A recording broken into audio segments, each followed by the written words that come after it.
Matapos ang pagsusuri ng Camp Crame, kinumpirma ng PNP na may halong mga buto ng tao ang mga na-recover na sako sa Taal Lake sa gitna ng paghahanap sa mga missing sabungero. May mga na-recover na mga animal remains, may human, at mix-mix na ang ating mga tinitingnan ngayon na mga... Kaya kasama sa ating processing dyan, ang pag-differentiate kung ito ba ay animal origin or human origin. Ayon sa PNP, kino-cross-match na ang mga ito sa mga DNA sample mula sa mga kaanak ng mga nawawalang sabungero.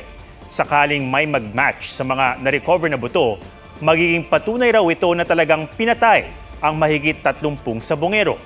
Nakakalimang sako na ang mga diver ng Coast Guard mula sa lawa. 4 sa mga ito nakuha sa ilalim. 1 sako naman ang nakuha sa tabi ng lawa, lugar na sabi ng whistleblower ni si Dondon Patidongan ay pinagdalhan sa mga biktima bago itapon sa tubig. Mas pinalawak na ng PCG ang paghahanap, naglalagay na ng mga boya bilang tanda. Dumating na rin ng mga gagamiting remotely operated vehicle o ROV na makakatuwang sa pagsisid. Huwag magpahuli sa mga balitang dapat niyong malaman.